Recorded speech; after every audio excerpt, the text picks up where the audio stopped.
La francophonie n'a pas sa place ici. Malheureusement, c'est un sentiment partagé par beaucoup d'anglophones ici en Alberta. Avec cet épisode, j'aimerais contester ce propos. Ce docu-série vise à souligner non seulement les défis des jeunes francophones et francophiles en termes de préservation de la langue française, mais aussi la diversité et la richesse des communautés francophones partout au Canada. On est ici et on restera ici. Je m'appelle Gloria. Oh, désolé. Bonjour tout le monde. Je m'appelle Gloria Senouvi Aoga et je suis francophone. Je suis née en Afrique de l'Ouest, dans un petit pays qui s'appelle le Togo, à Kalimé. Si quelqu'un y est déjà allé, je m'en rappelle plus. Je suis arrivée au Canada quand j'avais 3 ans. J'ai habité à Laval jusqu'à l'âge de 8 ans et c'est là que j'ai déménagé en Alberta, où j'ai passé le restant de mes jours. Et me voici toujours en Alberta, 11 ans plus tard. Quelles ressources et initiatives m'ont aidé à rester engagée avec ma langue?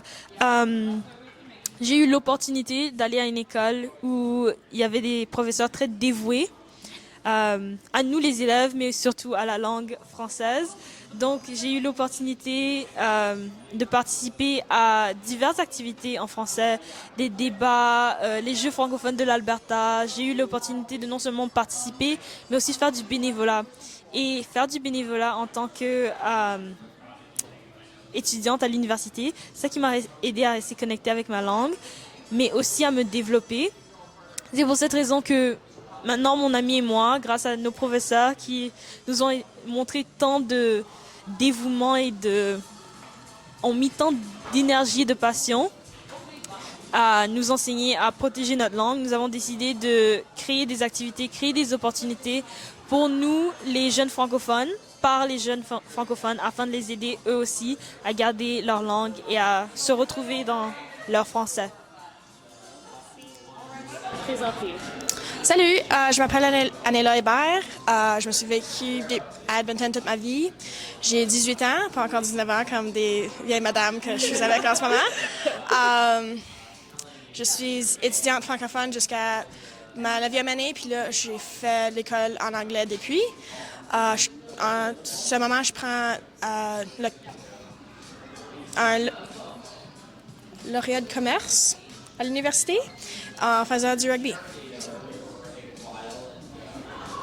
Pouvez-vous décrire votre expérience en tant que francophone grandissant en situation minoritaire? J'ai toujours trouvé qu'il n'y a pas beaucoup d'options pour... c'est dans la culture francophone, puis en tant que les sports. Il n'y a aucun... Le sport du rugby même est déjà petit, même pas la chance de jouer du rugby en français. Ça, ce serait mon rêve absolu. Mais en grandissant, j'ai juste jamais eu beaucoup de français. L'extrême, non. Le plus français, non, that's also not right. OK, donne-moi une seconde. Au plus, je parlais du français à l'école, puis à moitié-moitié à la maison, à cause de ma mère, elle était anglophone aussi. Alors, j'ai pas eu beaucoup de chance pour continuer de développer ma langue, mais j'ai fait de mon mieux de le garder, même en pensant à l'école en anglais. Le français se trouve seulement à l'école. Que pensez-vous de ce propos? Je trouve que c'est extrêmement vrai dans ma vie. Même que, comme j'ai dit, ma mère est anglophone, mon père est français. N'importe quel de mes sports sont tous en anglais. On n'a juste pas eu beaucoup de chance dans ma vie de passer beaucoup de temps dans la culture francophone. Les seules autres chances que j'ai eues pour pratiquer mon français, c'est avec ma famille, mais quand même, c'est anglais-français moitié-moitié, à cause c'est plus le fun de parler de même. Je dis ça en utilisant l'anglicisme. So, tu vois un petit peu comment ça m'a affecté avec l'école étant mon seul point de francophonie. Mon nom est Grace Mfoué-Bois, je suis franco-albertaine. Je suis née au Cameroun, mais j'ai grandi toute ma vie depuis l'âge de 5 ans à Edmonton et maintenant je étudie en français à l'Université d'Ottawa. Si vous devez convaincre un ami anglophone d'apprendre le français, que lui diriez-vous? Je crois que une fois, comme c'est un peu comme une histoire, mais une fois j'étais comme au travail et je crois qu'on faisait un événement et quelqu'un a demandé pour quelqu'un qui parlait français. Et je crois que la personne m'a dit 2 langues, 2 cultures. Et je crois que c'était quelque chose de si intéressant comme d'y voir une langue avec une culture, mais juste en général, avoir ces aspects culturels. Je crois que si mon ami anglophone voulait apprendre le français, je leur convaincrais par dire que c'est une expérience. Et juste comme l'apprentissage, mais aussi quand tu parles. Je crois que, en général, je crois que les gens qui parlent français sont un peu plus drôles, mais je sais pas si c'est comme une généralité, mais juste en général, je crois que quand je regarde, même sur les médias sociaux, comme des memes en français, ils sont toujours un peu plus drôles que des memes en anglais, mais juste comme l'aspect culturel que tu apprends sur toi-même, mais aussi sur d'autres. Et je crois que c'est plus un peu plus divers que l'anglais. Je crois qu'il y a beaucoup de pays qui parlent anglais, mais il y a encore plus de pays qui parlent français. Donc c'est quelque chose qui est vraiment intéressant pour moi, l'aspect culturel. Quelles ressources ou initiatives vous ont aidé à rester engagé à la langue française? Je dirais le français pour l'avenir. Le français pour l'avenir était une des raisons pourquoi j'ai décidé de vraiment approprier mon identité francophone. Comme j'ai participé au Forum national des jeunes ambassadeurs et c'était juste une expérience si enrichissante, comme aussi parce que c'était social, mais juste parce que tu apprenais beaucoup sur les autres francophones partout au Canada. Et je crois que après être ambassadrice pour une année, j'ai vraiment décidé plus qu'approprier, juste comme à vraiment porter cette fierté d'être francophone. Et ça m'a poussé à créer des initiatives qui m'ont encore poussé à créer d'autres initiatives juste pour propager un peu le français et de démontrer à quel point le français est divers dans mon école, dans mon espace, mais juste en général. Donc là, je dirais le français pour l'avenir m'a vraiment aidée. Et c'est pour cette raison pourquoi je fréquente en français, parce que pour un bout, je croyais vraiment que j'allais étudier en anglais. Je croyais que c'était plus facile.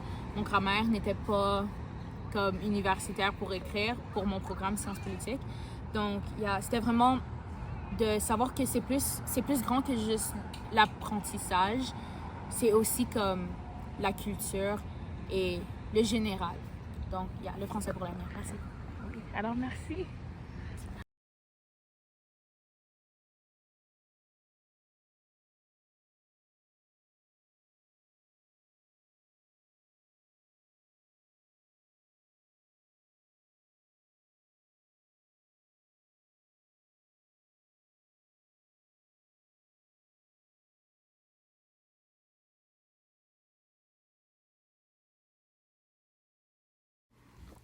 Pour certains d'entre vous, ces nombres ne vous parlent pas du tout. Cependant, il est important de reconnaître que derrière ces nombres existent des personnes, des communautés et une histoire de résilience. Le français, pour beaucoup d'entre nous ici en Alberta, c'est une façon d'être. Alors, qu'en est-il de l'histoire du français en Alberta? Du 18e au 19e siècle, on constate une forte présence francophone grâce au commerce des fourrures qui a donné naissance à Fort Edmonton et aux membres de l'Église catholique. En 1892, le gouvernement des territoires fait de l'anglais la seule langue de l'Assemblée législative et de l'enseignement.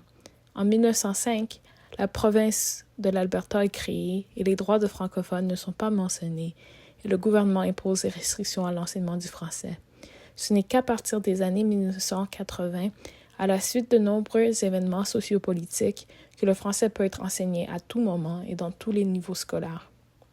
La première école francophone privée a été créée en 1983, nommée l'école Georges et Julia Bugnet, mais elle ferme l'année suivante à cause d'un manque de fonds publics. Cette année, 2 écoles financées par l'État sont établies, l'école Maurice-Lavallée à Edmonton et Saint-Antoine à Calgary. Le drapeau franco-albertain porte la fleur de lys qui représente la francophonie, la rose sauvage et la couleur bleue comme symbole de la province. Les bandes diagonales bleues et blanches représentent les routes et les rivières utilisées par les premiers colons dans la région. Moi, c'est Tena, Tena Konaté. J'ai 16 ans et j'étudie à l'école Michael Jean en Edmonton, Alberta. Pour moi, le français, c'est vraiment ma vie. Je me sens très confortable dans la langue française. Et j'ai fait presque toute ma scolarité dans des écoles francophones.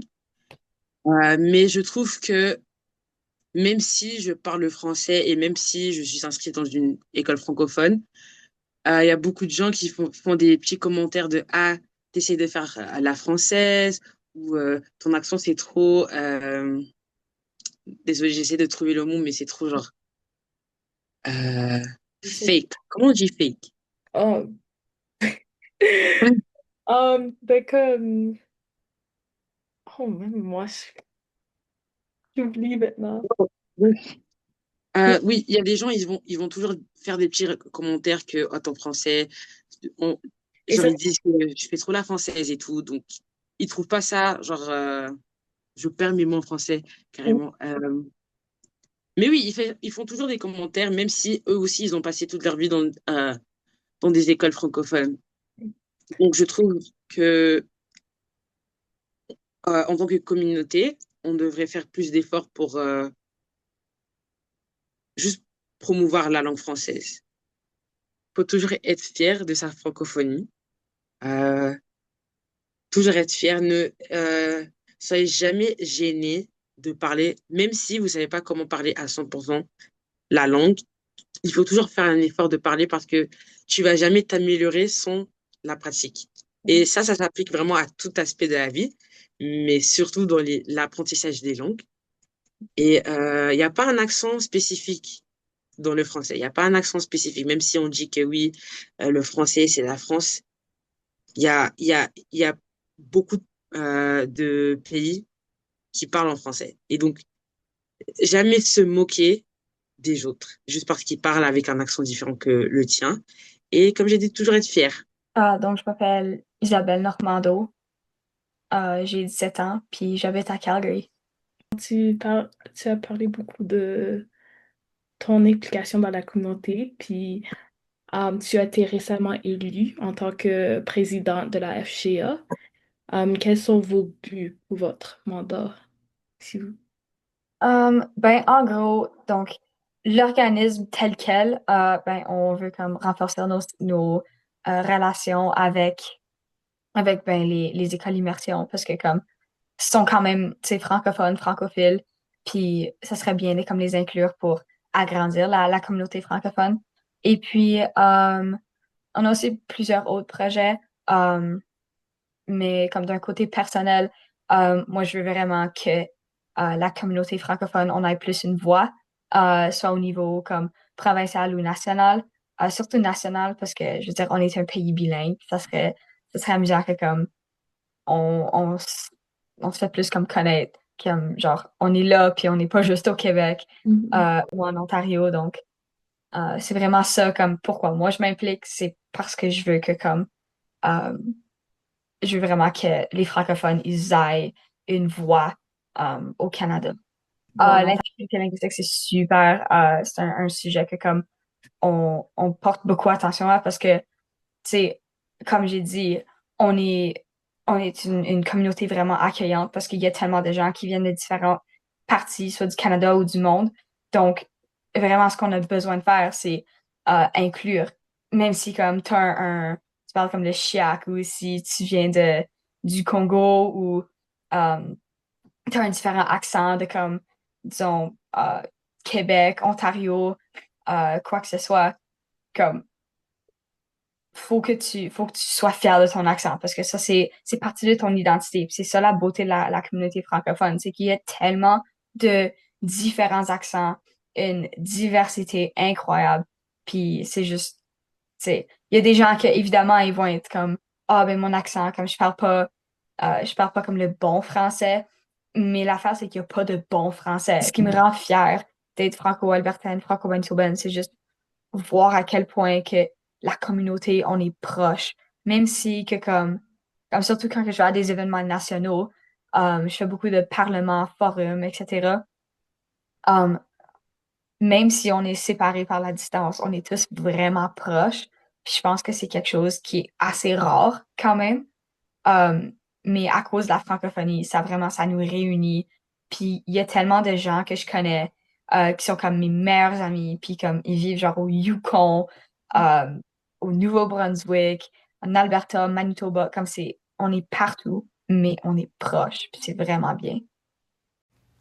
La cité francophone se trouve sur la rue Marie-Anne Gaboury à Bonnie Doon, aussi connue comme le quartier francophone ici à Edmonton. La première phase du centre a été ouverte en 1997, puis la deuxième phase en 2010, après que l'ACFA, ou l'Association canadienne-française de l'Alberta, a eu l'idée de créer un espace communautaire en 1944. La cité francophone contient les bureaux de plusieurs organisations et entreprises francophones, comme la Francophonie jeunesse de l'Alberta, la Fédération du sport francophone de l'Alberta, l'Uni-Théâtre et le Musée d'art de la femme du Canada. De l'autre côté de la rue, qui est nommée après la grand-mère de Louis Riel et qui était la première femme de descente européenne qui est venue vivre dans l'Ouest Canada, se trouve le Campus Saint-Jean, un de 2 campus francophones dans l'Ouest Canada. Le campus a été établi en 1908 et est devenu partie de l'Université de l'Alberta en 1963. Donc j'avais l'âge pour terminer mon école secondaire, donc je suis allé dans une école secondaire ici francophone, Maurice-la-Vallée, et je passais beaucoup de mon temps dans ce quartier Bonnie Doon. Pendant les pauses, je fréquentais les librairies, je fréquentais la cité francophone, donc je me suis senti, ça m'a beaucoup aidé, c'était comme un repère pour la francophonie. Et après, bien sûr, quand tu sors de ce quartier Bonnie Doon, alors là, tu es confronté à la réalité de ce que tu viens de dire là, que c'est majoritairement anglophone, donc tu te sens un peu limité. Déjà, la barrière langagière, il y a aussi ne pas connaître les coutumes, ne pas connaître la ville comme telle. Donc, trouver un emploi, trouver une éducation, avoir accès à des services, tout ça, c'est un peu plus difficile en anglais, bien sûr, quand tu es immigrant francophone. Oui. Et tu as mentionné que tu es artiste. Est-ce que tu fais de la musique en français, dans une autre langue ou en anglais? Je fais la musique en français. Je fais le hip-hop rap. Ouais, donc je me définirais comme un artiste du hip-hop rap francophone. Et qu'est-ce que le fait de créer en français apporte à votre démarche artistique? C'est déjà une source d'inspiration. Je ne pense pas que je serais artiste ou j'écrirais de la musique si je ne parlais pas français. Donc par là, je veux dire que le français est une source d'inspiration pour moi, la langue française pour être précis, parce que je trouve que c'est une langue très riche en vocabulaire et c'est ma première langue que j'ai appris depuis que j'ai à peine appris à parler.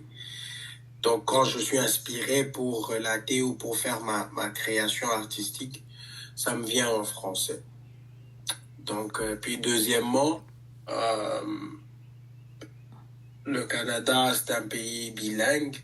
Donc, je pense que la francophonie a sa place. Et la francophonie, elle est bien grande. Elle s'expand bien au-delà même du Canada aussi. Donc, je pense pas que c'est une langue qu'il faut négliger ou c'est une langue très riche qu'il faut embrasser et être fier de la connaître. Je m'appelle Anela Hébert, puis je suis francophone. Je m'appelle Gloria Sanouvi et je suis francophone. Because I'm so awkward, but it's like, actually... Yes. Oh, is that a question? I don't even know. Oh my gosh. I know my name. Je m'appelle... Oh, this is the video. Oh, sorry guys, I misunderstood. Okay, restart. Okay, now. Je m'appelle Yadzera et je suis francophone.